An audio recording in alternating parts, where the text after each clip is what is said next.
Some people are having different commitments. We are in session 4, and we are the main message in session 4 is avoiding power struggle and sharing control, providing choices within limits. Avoiding power struggles, sharing control, providing choices within limits. If you remember,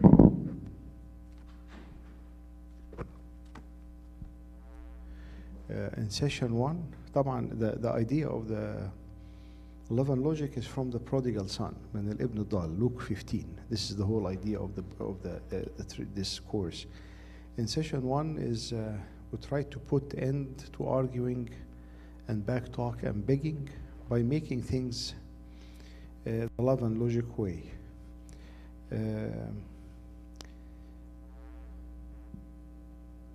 Without anger, without lecturing, without threats, without repeated warning. And this was the goal when we learned, I know, I love you too much to argue.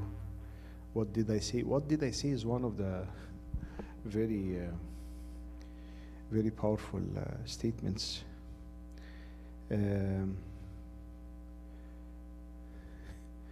Another one, I argue at 6 a.m. Saturday morning. So if you want to argue, wake up on Saturday morning, 6 a.m. We'll argue together.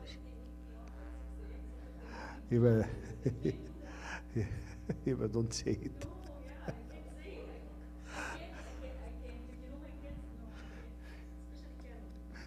Yeah, she will wake you up 6 a.m. Love and logic is not a punitive approach. مش للإصلاح والتهذيب. Love and logic is an approach where children experience firm limits, accountability within the context of incredibly loving and encouraging relationship. And I think this is the keeping the love relationship between us and the kids while we are being firm with them. Session 2, we covered empathy. Empathy. The more you have empathy, open the heart and the mind towards the learning. The more we have empathy, نبقى متعاطفين مع الولاد, the more their mind is open for learning. The more you are aggressive and harsh, the more they are like, you know what, I don't want to deal with this.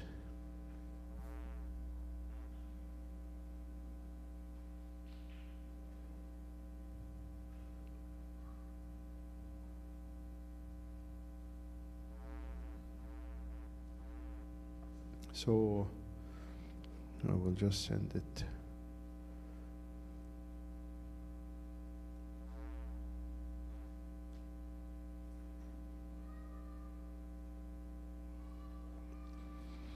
So empathy is the main theme in the session 2. Let them do small mistakes while the price tag is small, so we'll be able to reason with them or to avoid unaffordable mistakes. Can في exercise very nice in session 2, affordable versus unaffordable mistakes, and they listed the whole thing, what can we afford and what we cannot afford. In session 3,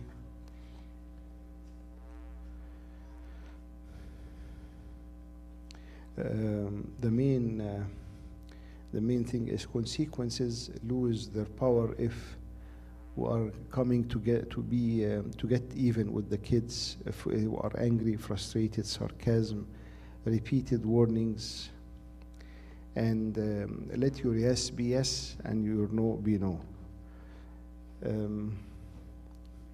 And I think one of the most famous things, I will only allow whatever. I will only allow ice cream for kids who brush their teeth. I will only allow treats for kids who finish dinner. I will only allow screen for kids who finish homework. Simple rule that can make a big difference.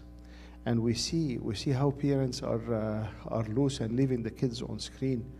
It is sad. It is really sad when you hear kids are on screen since they come from school all the way till 8 p.m. Then after 8 p.m. they start working on their homework. طبعا ولا homework and nothing is happening. It is important to have firm rules, and in the same time, not with harshness, not with anger, not with resentment, not هتطلع غلبك في العيال, no. There was also the reading, the power of enforceable statements is also one of the things we took together. Session 4 today, avoiding power struggle, sharing control. Sometimes the story is crazy to share control with the kids. And one mom told me this, قالت لي كده أنا عاوز أعرف إزاي مرات ابني يخلفها حامل، إزاي ده حصل وأنا ما أعرفش. هي بتقول لي أنا كده، بتقول لي أنا كده، لا أنا ماليش دعوة بالموضوع ده. To that much she is controlling.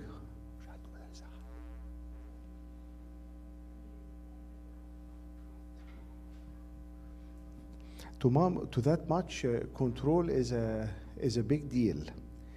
Many parents, they don't want to let go of control, or they don't want to give control to kids, thinking that if the kids are having control, then now we are losing control and we are losing everything. In the previous session, Jim and Charles emphasized the importance of setting firm yet loving limits. Let us join Charles as he reviews this essential skill. How to share control. To force a young child to brush their teeth. Okay. Pretty good way to lose a finger, isn't it? Yeah.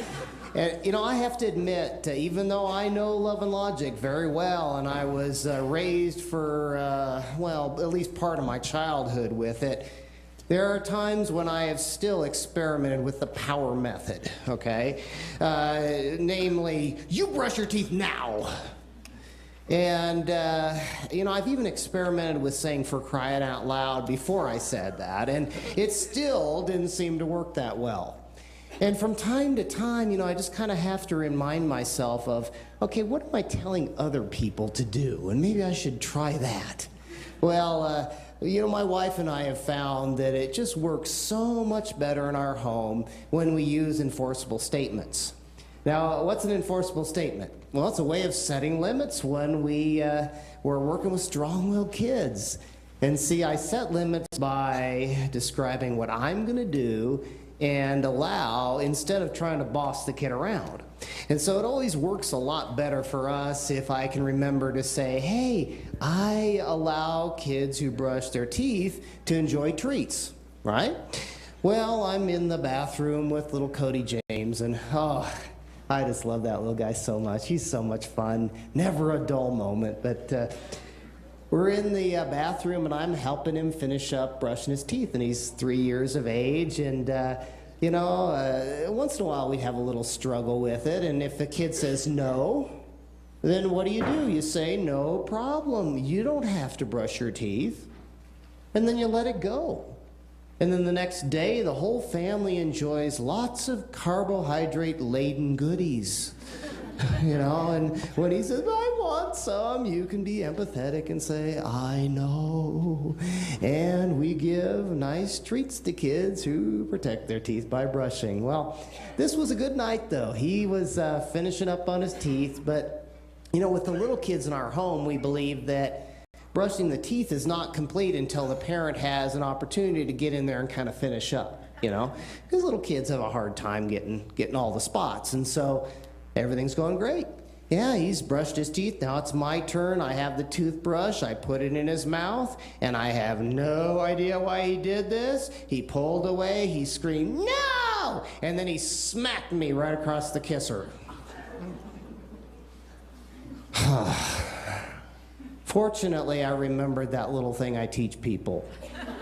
Yeah. When you have no idea what to do, or you're so angry or just bewildered by what's just happened, you say, no problem. Let's practice that. No problem.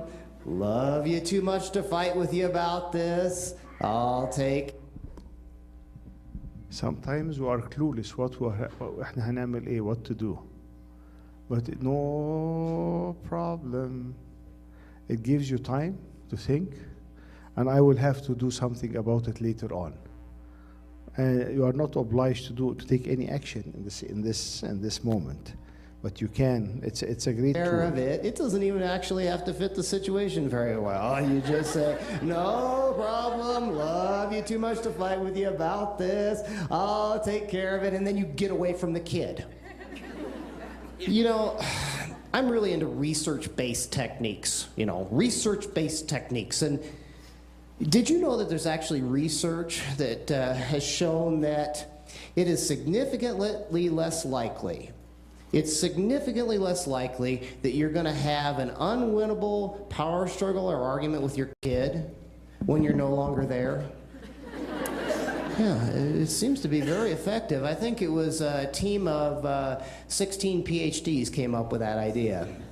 Well, anyway, I get away from him because I know that I'm not going to say or do anything that I'm going to be proud of if I try to think and act when I'm that upset. Well, he goes to bed, and the next day we're out and about. Yeah, the whole family's in the car, we're out and about. And he spots them. Yes, he spots them in the distance, that beacon of hope that all small children can see in the distance before their parents can. The Golden Arches. And he starts going on and on. A sake, I want a sake. What's a sake? A shake. Yes, a chocolate shake. I don't know. Oh, divine intervention. We pull into the McDonald's drive-thru. We order 4 chocolate child-size sakes. There were 5 people in the car. We got 4 child-sized chocolate sakes. And as we were driving away, we were handing them out. And we hear this little squeaky voice in the back. Where's mine? You forgot me. Oh. The whole family's in on it now. Oh. This is so sad. We give chocolate shakes to kids who protect their teeth by brushing and don't hit their daddies when they try to help.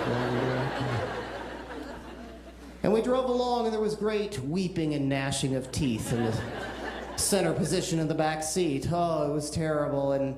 But I have to tell you, I don't know what it was about that. I think they were using a special formula that day, because those shakes were better than any shakes that our family had ever enjoyed. I mean, I don't know if they're ever going to put the same stuff in those chocolate shakes as were in those shakes on that day. And to tell you the truth, I couldn't help but exclaim with great joy how good that shake was.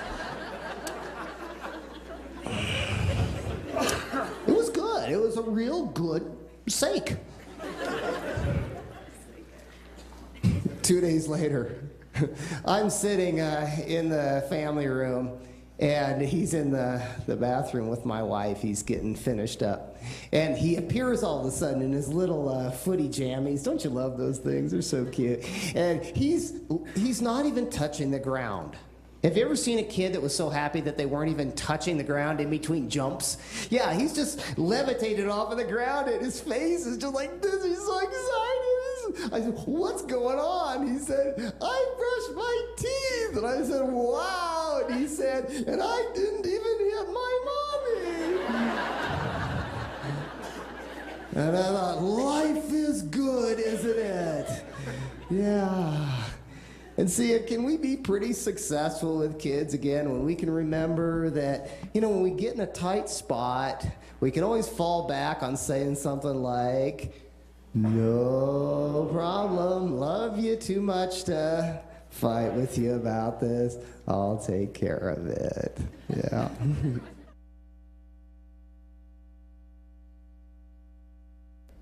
No problem.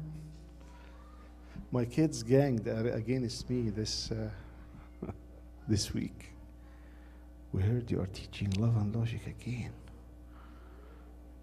You heard you are teaching love and logic again. and they are telling their friends, and they are saying, Mom and Dad are acting weird this week. It is working.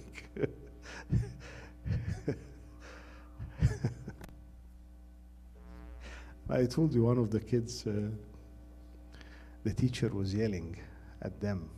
She raised her voice and they responded, and they didn't respond, so she pulled them back and she said, why, I'm talking to you, why you are not speaking? He told her, I only talk to people who are kind. Anyway, so we know that firm and loving limits are good for kids, but they do thank us when we set them. Definitely not. In this session, we will learn more tips of setting limits without going to war. Following visual summarizes what we all learned. This visual is also including in the page 34 in your workbook. We'll be learning how to avoid an unwinnable power struggle, maintain healthy control over our homes, and help our kids learn to resist peer pressure and other temptation. So this is video number 2.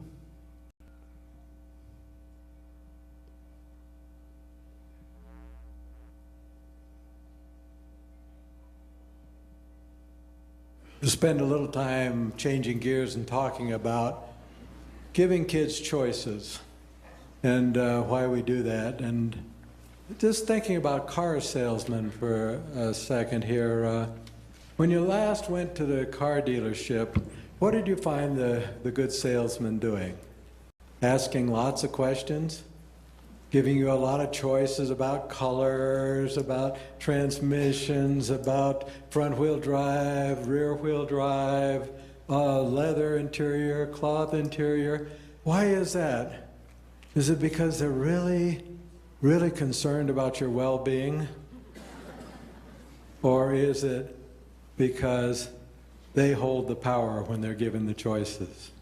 You know, I met a guy the other day who said, I found a way past that. Yeah, he said, I figured out when I go to the car dealership and I'm answering all those questions and making all those choices, I am actually a puppet for that person.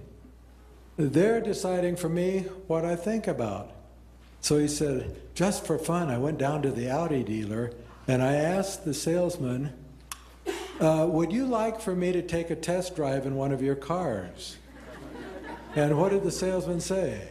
Yeah. Absolutely. Would you like for me to drive your car even though I'm not going to answer any questions today? Huh? Yeah, I don't answer questions when I come to drive cars, but if I like the car, I'll come back tomorrow and you can ask all the questions you want and I'll answer all of them. And he said, I had a wonderful drive in their car. And he said, I got to think about all the things I wanted to think about instead of what he wanted to think about. He said, I had so much fun, I went to the Honda dealership, and I said, would you like for me to just take a test drive in your car, even though I don't answer questions? And he said, I've been around. He said, the nice thing about it is I've got a real good handle on what kind of a car I'm going to buy next, not just the one that a salesman has kind of pushed me into. But who has all the power when we're asking questions and giving choices? That person doing that. And I met a person like that one time, and I walked away from it with great respect. See, there was a time when I did most of my presentations in a driving situation, because I started out in Colorado. I'd be driving from here to there. I would drive to one presentation, I'd drive to the next presentation, and I found out that I was actually just doing a limited number of things. I was speaking in front of audiences like this, driving like crazy to the next presentation, that's number 2, and number 3, standing out on the highway explaining it to policemen. I thought, boy, I gotta find a way to avoid these tickets. And I talked to somebody I really admired, and he said something like, well, you've got 100 hours of graduate level psychology. You think you'd figure out one thing in there you could use in the real world? What he didn't know is I took a course on how to respond to stupid statements like that. Oh, that's a good idea. I never thought of that. Thank you, I'll look into it. And I did. Talked to my good friend, the psychiatrist, Foster Klein. And between the two of us, we came up with a wonderful technique. And I got to practice it a bunch of times. Got good at it. 11 warning tickets in a row in the state of Colorado on a roll. Oh, yeah. But then made horrible mistake. Exceeded the speed limit in the state of Texas, where they must train their troopers different. I had this big old Texas trooper put my moves on me so fast I couldn't put any of my moves on him. He stopped me, got out of the car, ambles over, big hand. He said, "Hey, Colorado license plate, bet you're on a trip." And I said, "Yeah, going down to Florida." And he said, "Why?" I said, "I'm going to visit my kids. Haven't seen them in a long time." And he says, "Oh, I bet that explains it." He said, "Bet you were anxious to get there, huh?" Well, yeah, I was kind of anxious to get there. Why? He said, "Well, tell you why I stopped." He said, "This is such a bummer." I went, "Oh, no, I've heard that before." He said, "The radar said 73 miles an hour, and that's not all that bad, but this is a 55-mile-an-hour speed limit. And when it gets that bad, I got to write you all a ticket. Now, don't feel bad." And I didn't until he said that, you know? He said, "Now, don't feel bad." He said, "You don't have to go back to Vernon and the county seat to pay the tickets." He said, "That's only one of your choices." He said, "Let me give you this letter here that the state provides, and it lists all your choices in this manner." See, and the first one right here, it says, go back to Vernon, just 15 miles, take you about 15 minutes here, go back, pay the fine, it's all over, you never have to think about it. But then he sounds like your basic social worker. But I'm wondering if this second decision might be better for you. Because it says, see, continue the trip. Have a good time. Try not to worry about this. See, you got 2 weeks. And look at he said, look at all these choices the state gives you on this. He said, you can just pay it later. See, they will accept cash, credit cards, money orders, and he goes on down the list. He said, now you all might want to think about that before you do anything. And then he said, sure understand a car like this one getting away from you on these straight roads. He said, it's just deadly, these big powerful cars and these straight roads in Texas. He said, now you all have a good vacation. I hope you enjoy your kids. You all come back, you hear? And I'm going back to my car and I'm saying to myself, I trained that guy. I can't believe what happened. I get in the car. I said to Shirley, I can't believe what I just did out there. And she said, what? I said, I just got through thanking him for the crummy ticket. That's what I did. But all the time while he's giving me all these choices, I'm thinking to myself, am I going back to Vernon? No, I'm going to continue to, wait a minute. I wonder if they rat on you in Colorado. I wonder what's going to happen to my insurance premiums. I wonder if they're too busy to put my moves on him. But how do I feel about that guy? Any animosity? No. Haven't sent him flowers yet, but do have a lot of respect. Did he have a lot of power? Did he use it in a really loving way? And did I get to learn one of those really neat lessons? That was way back when the speed limit was 55 miles an hour. Do you know how hard it is to drive all the way across the state of Texas at 55 miles an hour? And guess who bought a radar detector after down in Florida? Yeah.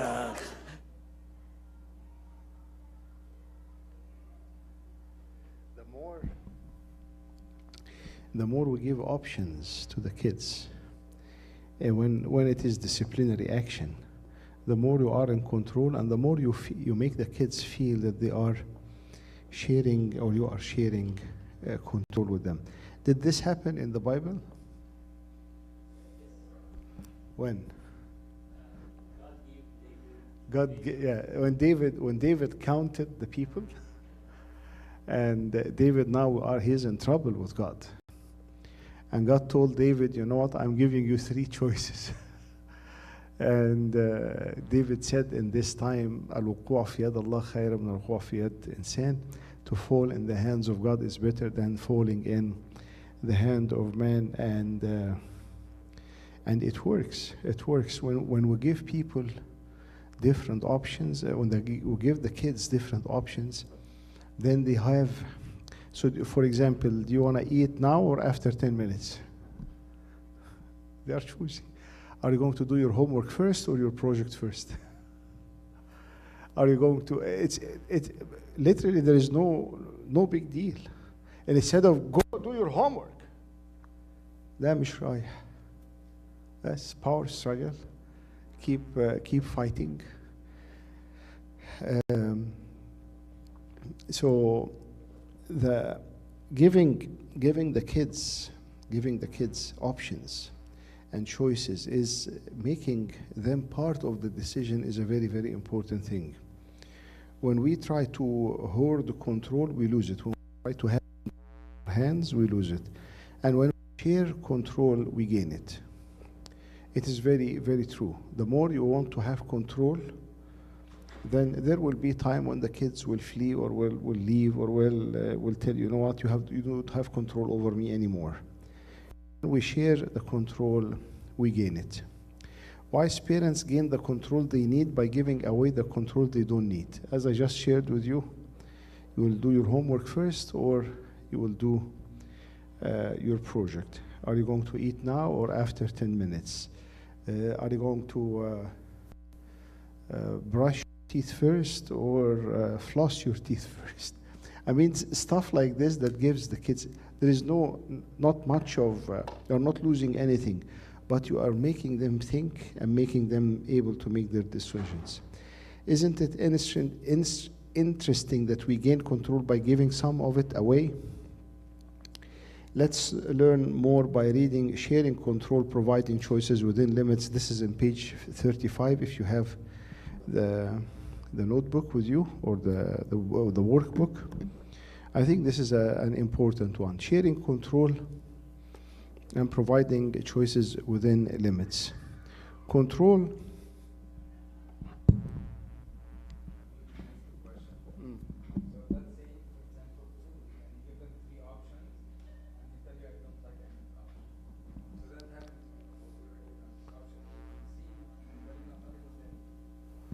There is no problem.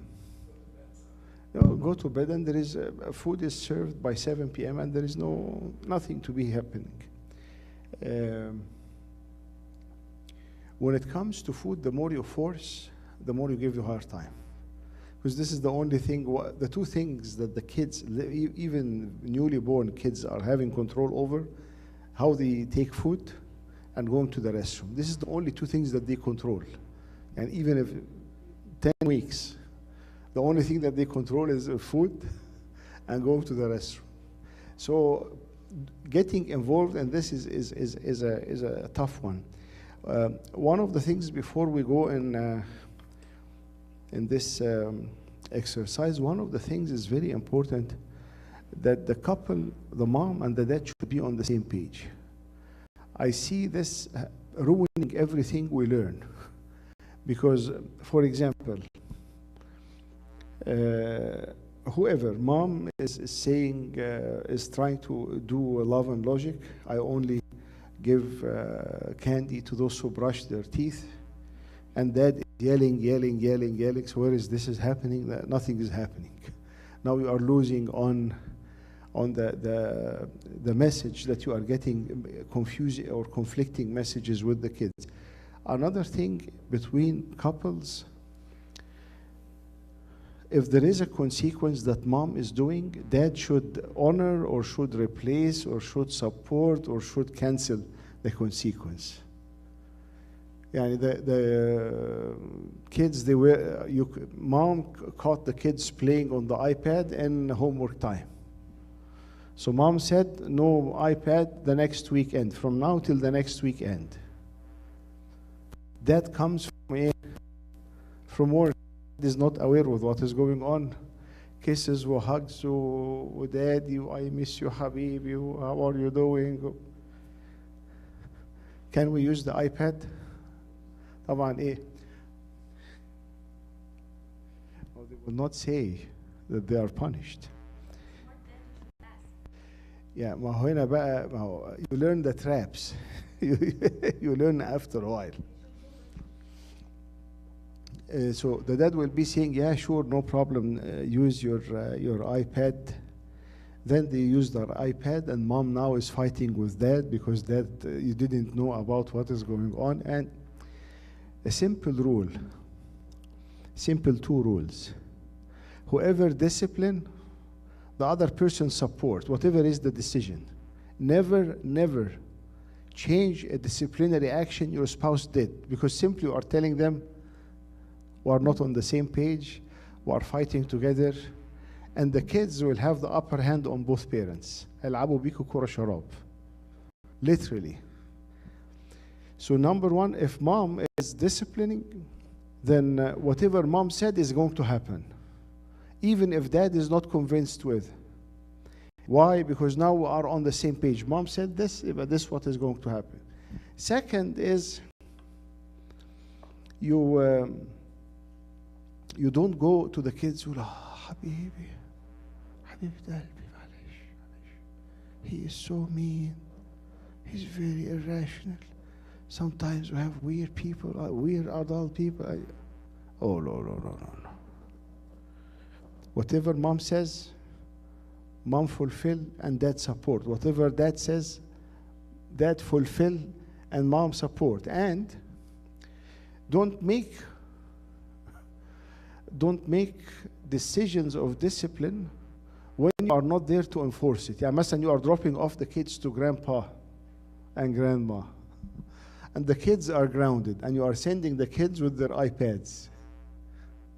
وتقولوا لجد وتيتا ايه؟ اوعوا يقعدوا على الايباد. Good luck. First of all, you are not there to enforce it. So it's very, very normal that we fall in these traps. But whoever is disciplining, the spouse, the mom, or the dad should support the discipline action of the. But if you don't agree, private. This is the key. So if I don't agree with something Manal did, I take Manal on the side in our room. We close the door. We whisper. I tell her, you know what? I think this is so harsh. I cannot change what your decision. Now we are respecting each other. We are honoring the kids. The kids know that we are on the same page. They will never play games with us. We had one of the kids when we were struggling to discipline them for sleep, and one of the kids woke up maybe 4 a.m. screaming, and they said, "Mom, Mom." Mama is not coming because they know she's acting up or he is acting up. Then, Mom, Dad, حبيبي. المفروض بقى ان دادي يروح بقى ويديها kisses وhugs عشان this is, you are enabling manipulation. You get my point? We should be, as mom, as dad, on the same page, on the same decision. Mom disciplined, dad will support, and mom will follow through. Dad disciplined, mom will support, and dad will follow through. Mom and dad, if they disagree, no problem. No problem.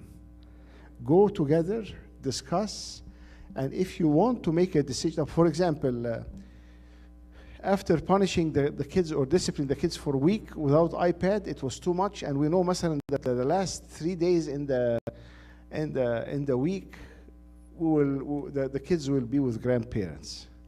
So Adam and Eve, or mom and dad, spoke. Then they agreed, no, this is too harsh. So who is the one who will communicate this to the kids? The one who enforced, lay.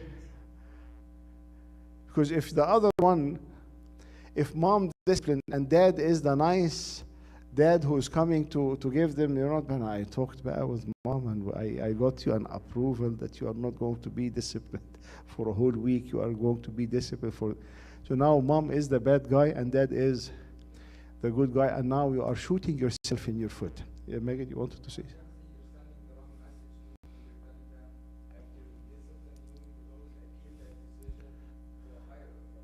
Yes. Yeah. Yes, yes, and yeah, and this is actually a good point. So I'm going to the Pope. I'm escalating the situation to the Pope, so as he will fix the problem. Yeah, very true.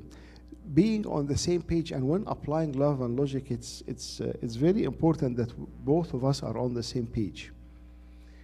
So control, like love, is something that slips through our fingers when we demand it, yet comes in abundance when we share it. The more you demand control, the more it goes away from you. The more you share control, the more people will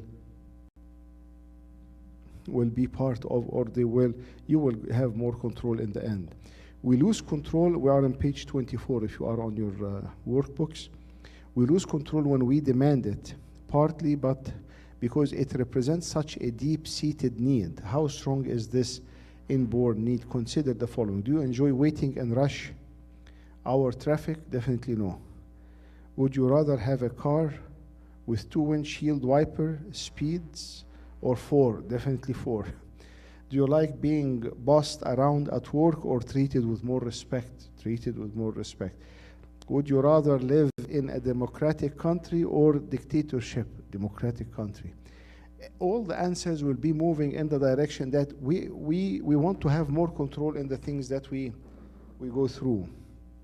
Sometimes deep within our human nature so strongly desires control that most of us will do almost anything to experience. In fact, this need is so strong that we will even do self-destructive things to get it. Have you ever missed an entire show searching for a remote control for your television? Have you ever seen someone risk multiple lives just to get one car length ahead on a busy highway? Have you met a child who was willing to fail an entire year of school just to prove to his parents that he was the one in control? This is very common. Don't tell me what to do. I am in control. Have you known of a teen or a young adult who lost their health or their life trying to prove that they were the only ones who could decide how much food to put in their bodies, or how much alcohol they drank, or how much drugs they took? Control is a life or death matter.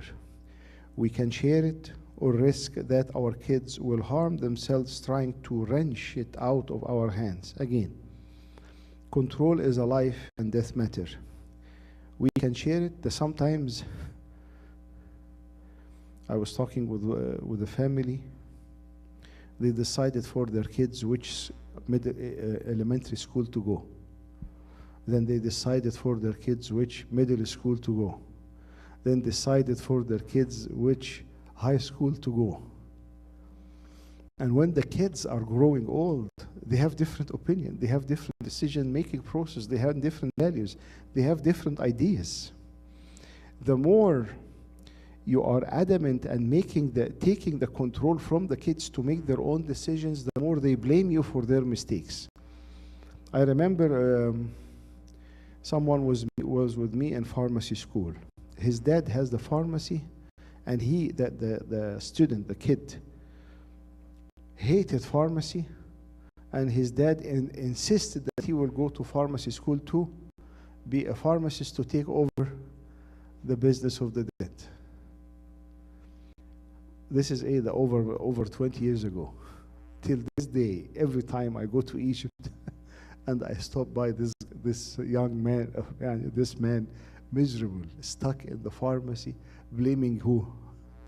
The dad. Till this day, they're blaming the dad for, he ruined my life, and now I'm miserable, and now I'm having this, and now I'm having.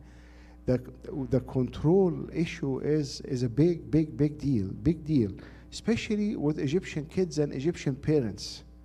كله فاكر نفسه فرعون. I am the new pharaoh. I am the one who controls everything. Do you know how? This is my personal belief. When the Muslim Brotherhood lost control in Egypt,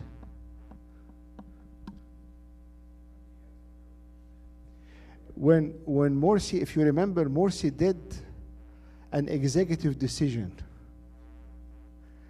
That his decision, you cannot appeal it even to the higher authority in the Supreme Court.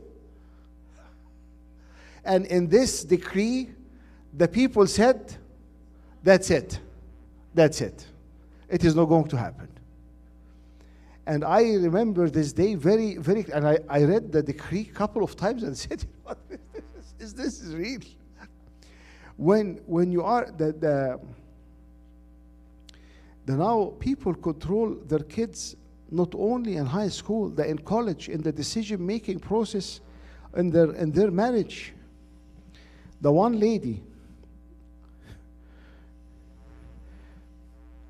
two stories happened in the same time, okay?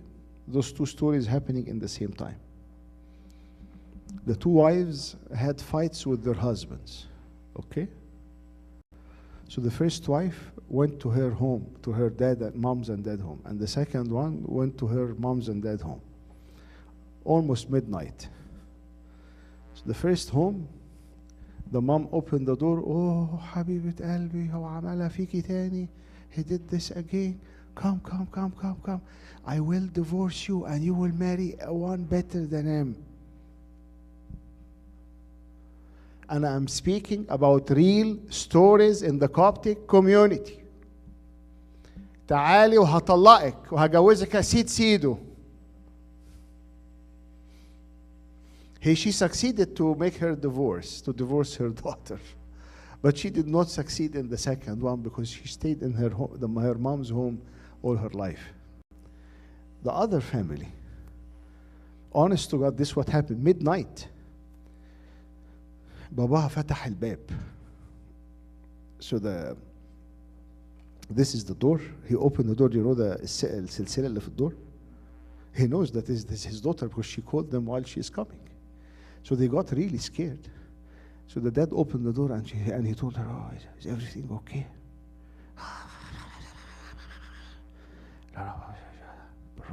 What's going on? You had a fight again with your husband. What did we agree on before you got married? The dad is telling her midnight, without letting his daughter get into the home. What did we agree before you get married? شريته تاني يا بابا. قالت له what did we agree? When you have problems, go to your father of confession. If the father of confession is not enough, seek Christian counseling. And don't come to me. What happened to this lady?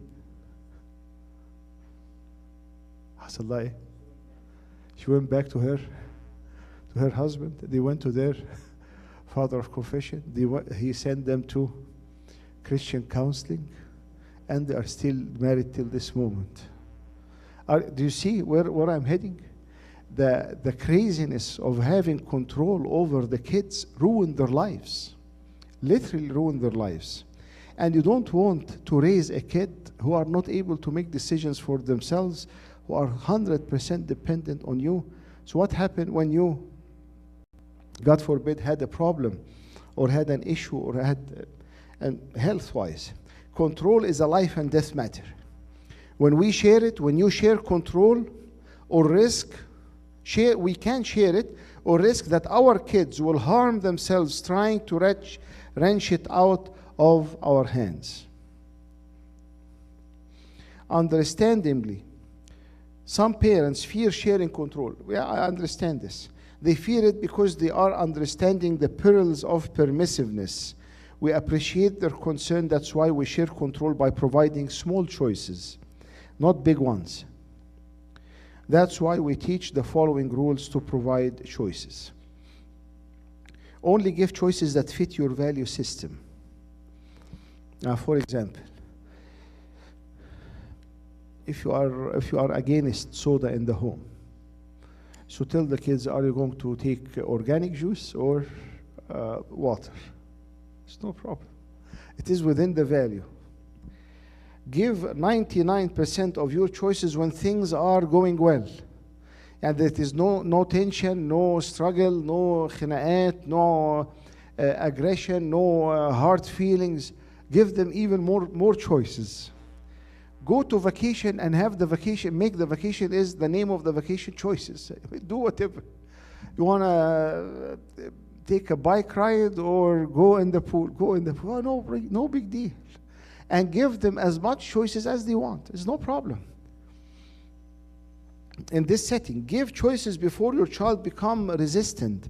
So when they are very, very little, give them more choices. As I told you, want to eat now or eat after 10 minutes? Are you going to drink milk first or eat fruits first?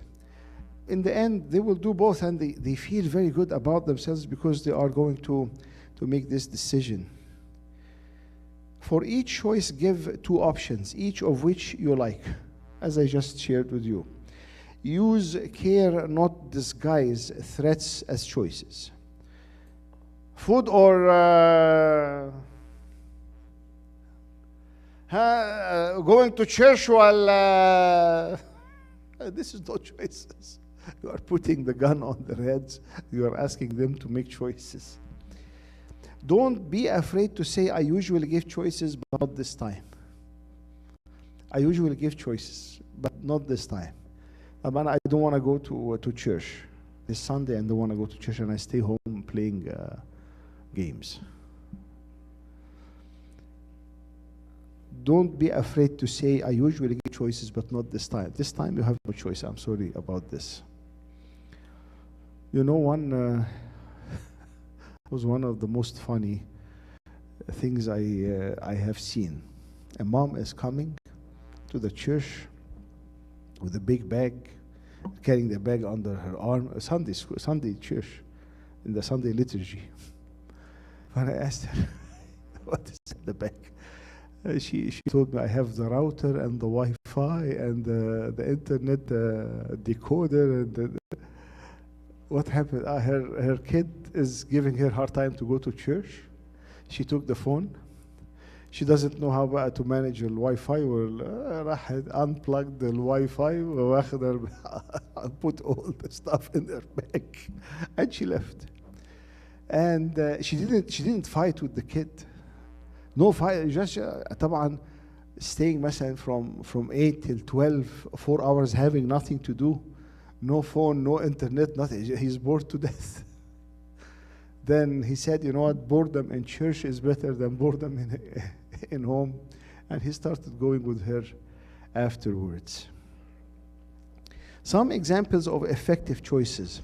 If your child does not choose very quickly, choose for him or her. And if they are taking so much time, then no problem.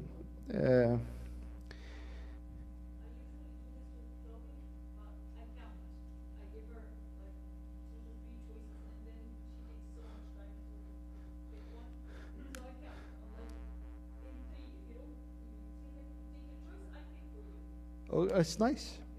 The more you give them options, the more you give them that they make their own choices, the better for even the mental health and the maturity of the kids. Sometimes I have to be unreasonable, and I will make the decision. معلش حبيبي, I'm so sorry. مثلا teenager, are you planning to be home by 10 or 10:30? طبعا 10:30. But he or she are taking the decision. Will you be wearing your coat or carrying it? Do you want to do your chores now or in 1 hour? All of those you are giving them choices, but while they are not feeling that, you are not giving giving them chances to make big mistakes or big decisions. You will be brushing your top teeth first or your bottom teeth first. Would you like me to help you with your math, or would it be better that if you went to our tutor? Are you going to turn off the TV now or in 15 minutes? I can pay for these clothes, or you can pay for the designer ones. It's your choice. They want very expensive thing, and it's above our budget. So okay, I can pay for this, but if you want to get a designer clothes, you can pay for it from your piggy bank. Do you want to receive your allowance on Friday or Saturday? All of those are ideas that they are part of the decision, and they feel they have a little bit of control. Do you want carrots or peas for your vegetable tonight? Do you think it would be best for you to pay for your car insurance with money you have saved, or by doing extra jobs around the house? So you want to, I can deduct money from your bank account, or you want to do extra chores in the house? Are you going to turn your cell phone off, or just ignore your friends? Text until after dinner. Many ideas that you can give choices for the kids. As we learned in the reading, giving choices doesn't mean being permissive. Let's hear from Jim as he discussed this important point, and this is video 4.3.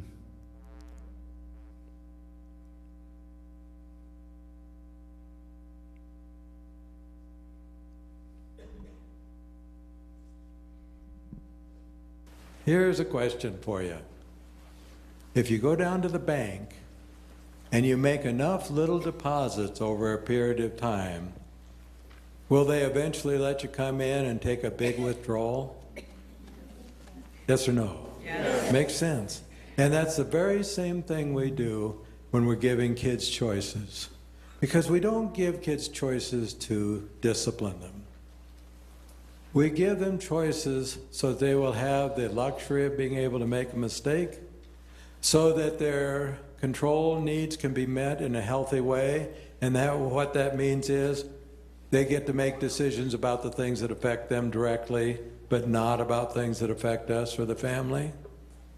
And so that's the whole idea. I want to give as many choices as possible to my kids when everything is going well, before they've ever had a chance to get resistant.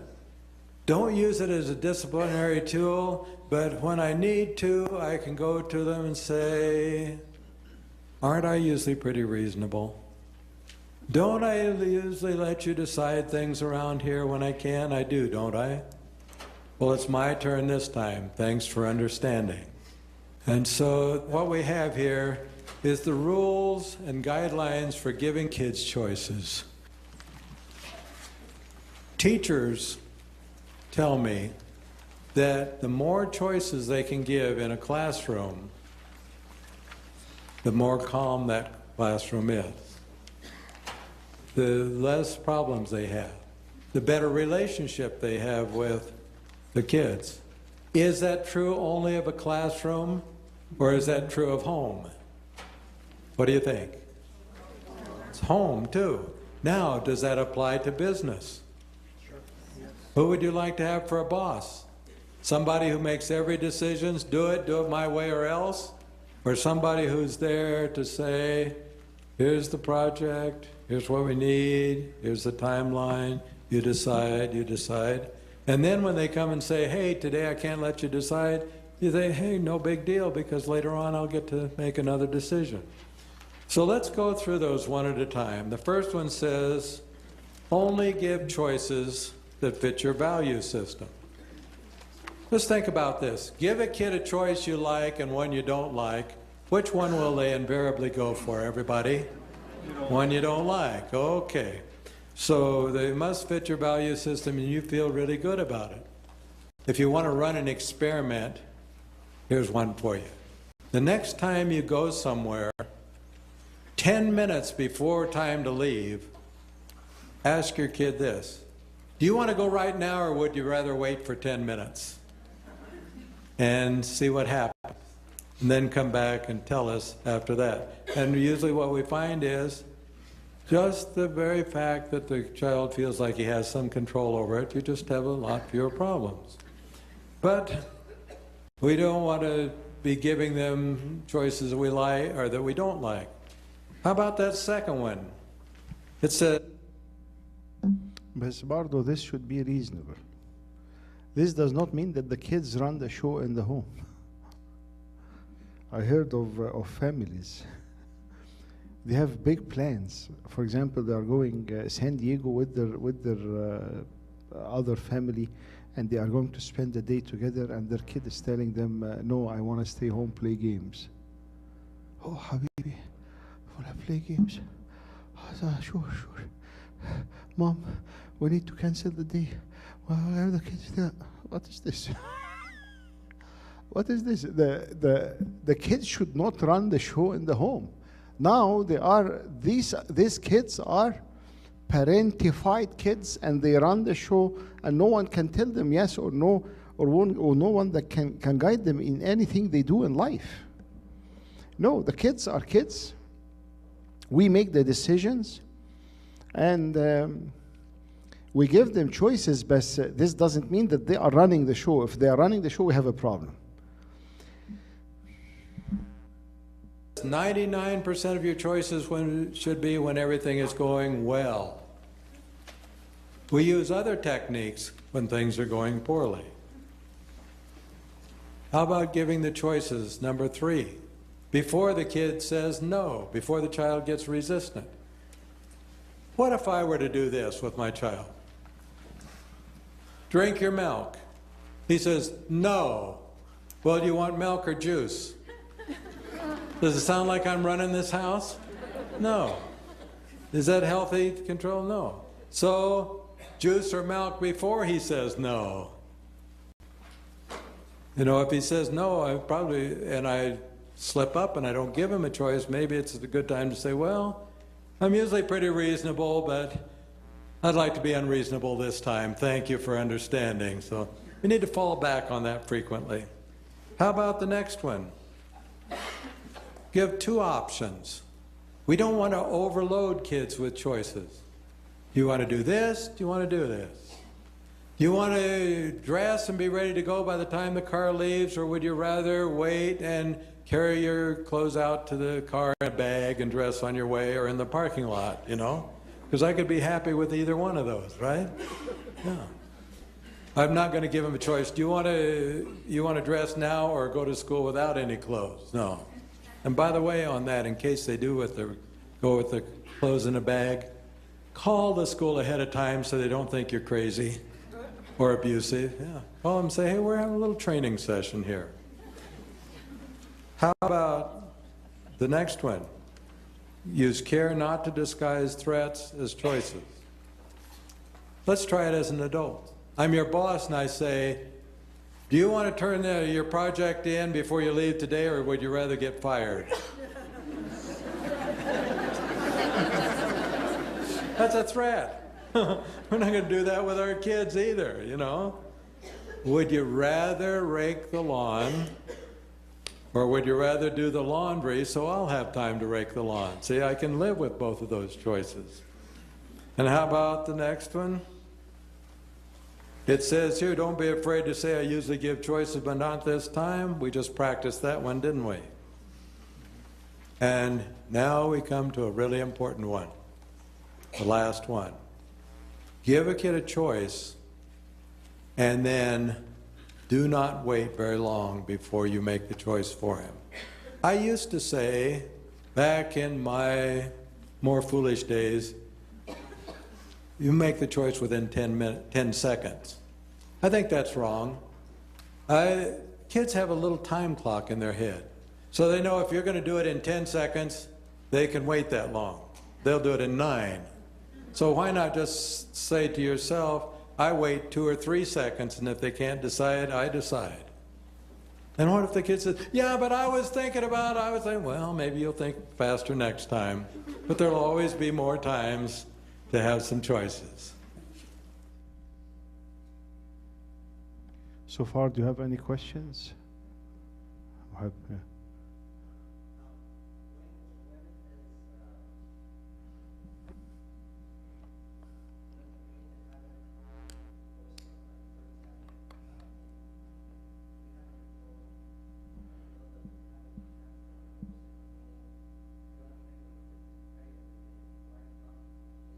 So what happens when we tell a strong-willed kid what to do?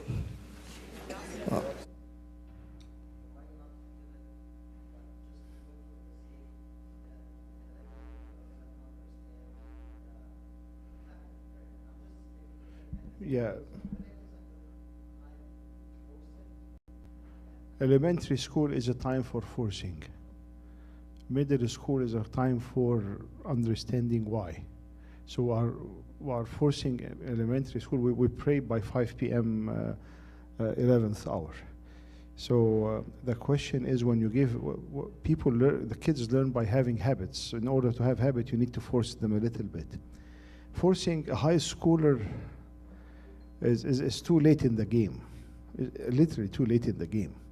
Like enforcing element, so that you have control more in the early age, and you think that you want to let go all the control or keep مثلا 10% of the control by age 18. So think of it this way: 100% control, and you are little bit, by age 18, you have maybe 10% control for important things. And we're not speaking about control for anything has safety issues. And definitely I should have control when the kids are running in the street or they are crossing. The one day we were in UK, and UK is the cars is coming opposite ways. And they had my two older kids crossing the street, and you are crossing and you are expecting the car is coming this way, the car is coming the opposite way, and I screamed on top of lungs. Here it is not control, it is safety. So elementary, I think till fifth, sixth, if you are lucky. Research people till 12 years. Till 12 years you have more on the controlling.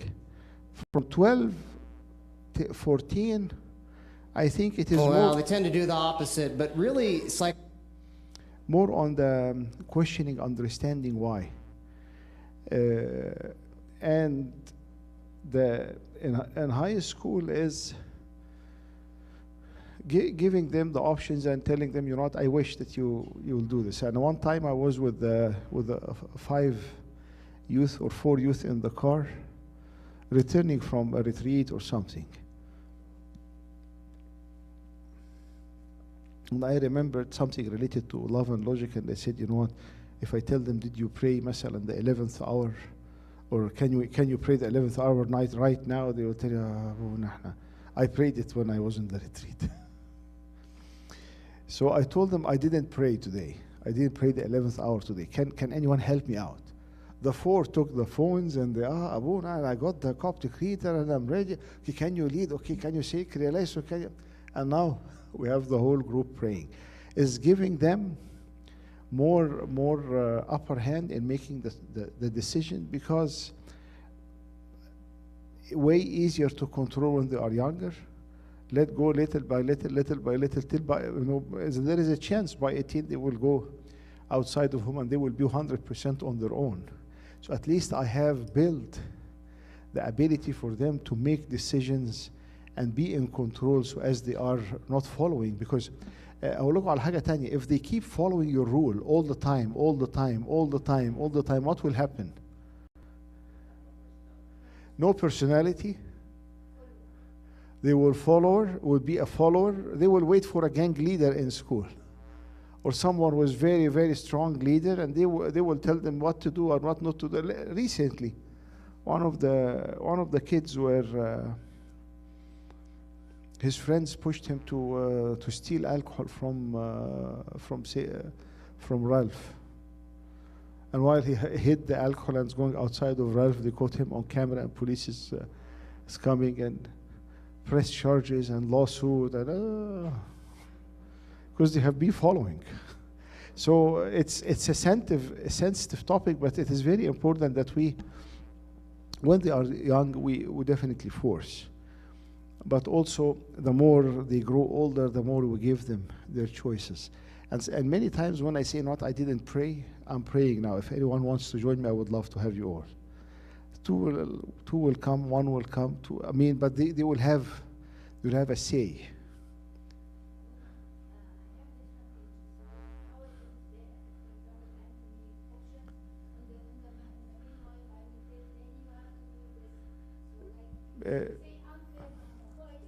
No, the kids, when you are 16, you start driving. When you are 14, you cannot drive. This is life. It is life. When you are older, you get more options. But also when you are trustworthy. What is the point of being older and not being trustworthy? You are lying or you are cheating and you are not honest. Even if you are older, I will not give you the trust, or I will not give you the freedom to make decisions, because I don't trust your wisdom, or I'm seeing that you are not honest.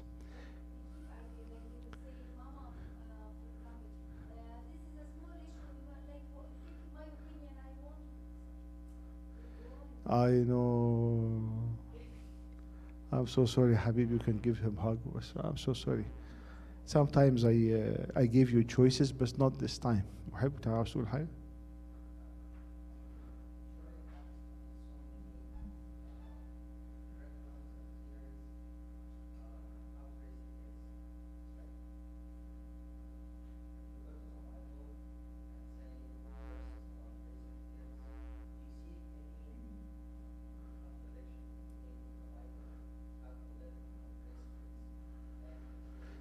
And the love and logic is taken from Luke chapter 15. I don't know if you were there or not. ابن الضال. When he asked for the money, the father gave him the money. But when he came in the end, and the older son is fighting with the dad outside of the home, the dad told the older son, كل ما هو لي فهو, like all what I have is yours. This means that the son has no inheritance. And this is the logic consequence.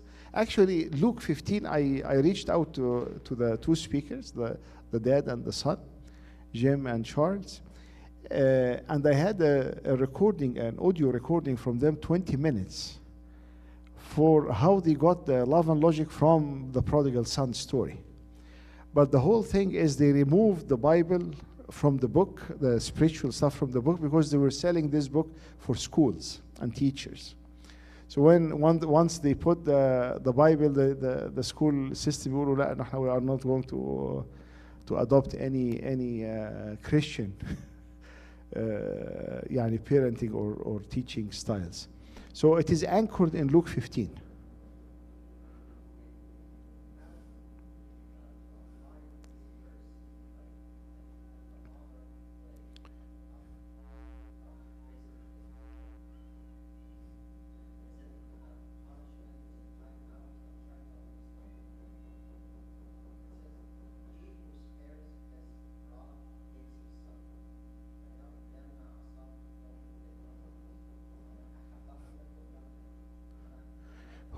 He who spares his rod despises his son, hates his son.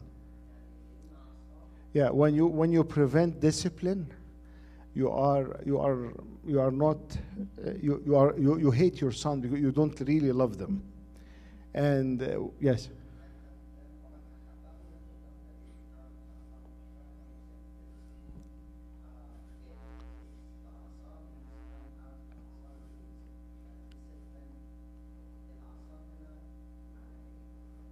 It's a way of discipline. It's a way of discipline. Whatever is the way of discipline that you see fit. But the key is الابن الذي يحبه الرب يؤدبه. The son whom the God loves will discipline. But God does not discipline us all the time with very, very harsh stuff. No? And the whole mindset is not تأديبا أدبني الرب إلى الموت لم يسلمني. Discipline, the Lord has disciplined me, but to death He did not give me up to death. So it is the mindset of discipline. It can be firm decision. It can be, you know what, we'll cancel this gathering because I only allow birthday parties for kids who are behaving, or بس مش عصا ضرب يعني. Even research said till 6 years old, some of the research is saying spanking the kids can be accepted if it is not with anger and resentment and يعني is not that you are fuming من anger ما هتموت نفسك من الغضب فرايح to attack the kid. No, it is giving them hug and explaining to them that this is what they did is wrong and there is consequence for them, and they maybe not do not do this again. But they said any physical discipline for kids above 6 years old can destroy their psyche or their personality.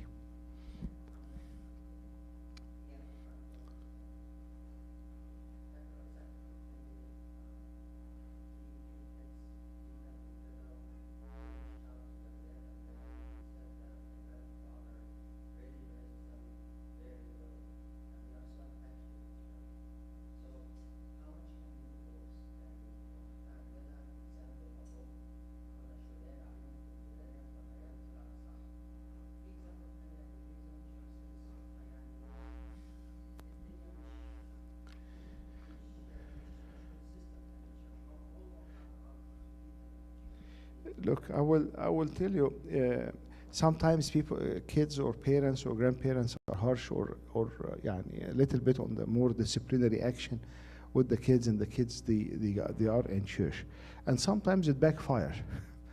There is personalities of kids whom when you are like an anchor, or when you are very very straightforward and saying very clear instruction, they love the instruction. They need structure. And there are kids whom when you give them structure they rebel. يقول لك طب أنا مش رايح تاني. طب I will not do this, or I will not go do. So the personality of the kids, and also discipline, when you have enough love, enough emotional deposits in the emotional bank account. When you have a lot of deposit, if you have $100,000 in the account, emotional account between me and you, and I became very harsh with you on one item or on one thing, you know that I love you, and now we have a disagreement. So it is not that I hate you and I'm coming back to you and I'm attacking you on a personal level.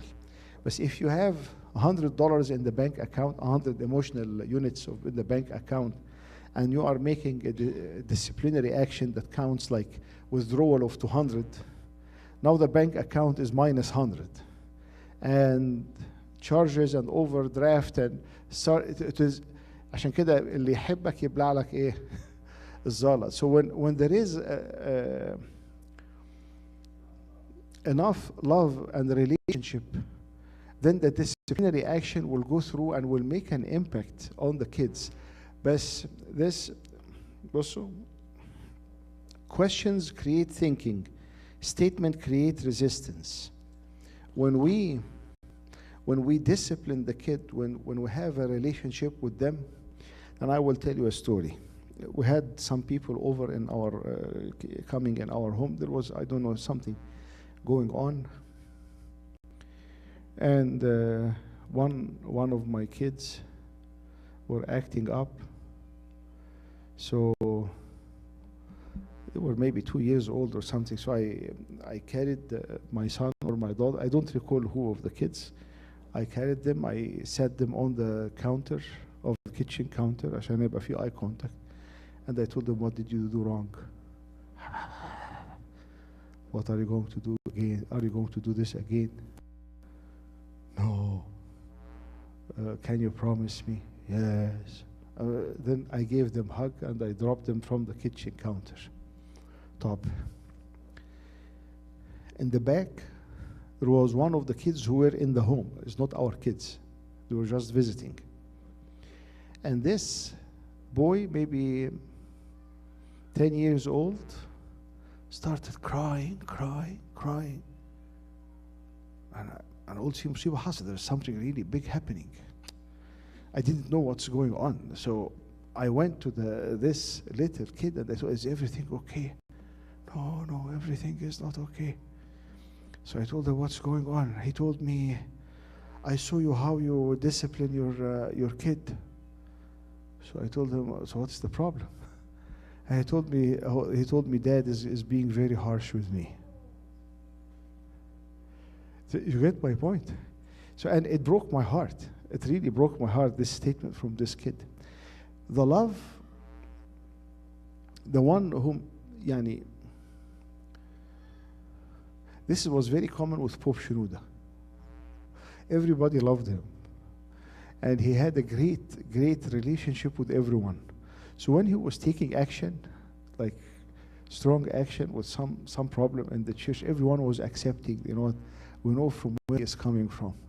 While in the same time of Pope Shenouda, there was another leader in the church, without mentioning names, was very, very, very, very harsh. And any action from this person was taken completely out of control.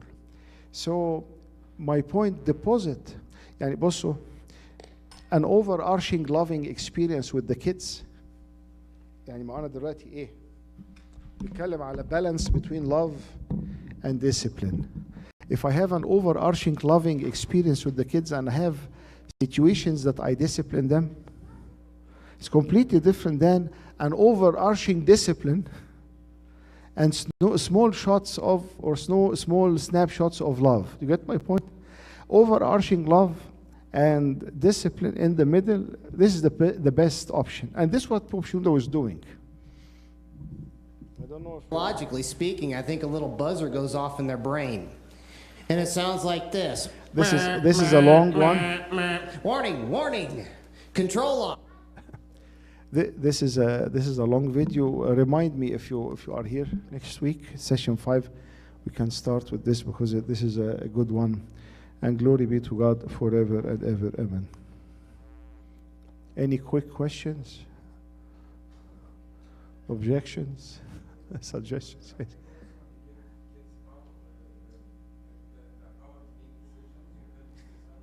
Yes, big time.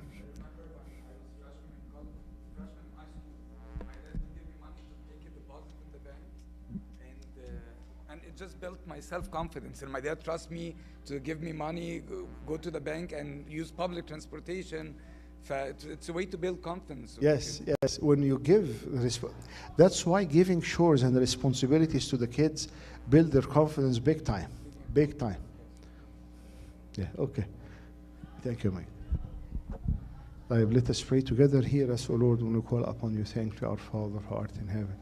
Hallowed be thy name, thy kingdom come, thy will be done on earth as it is in heaven. Give us this day our daily bread. Forgive us our trespass, as we forgive those who trespass against us. Lead us not into temptation, but deliver us from the evil one, through Christ Jesus our Lord. Thine the kingdom, the power, the glory forever and ever. Amen.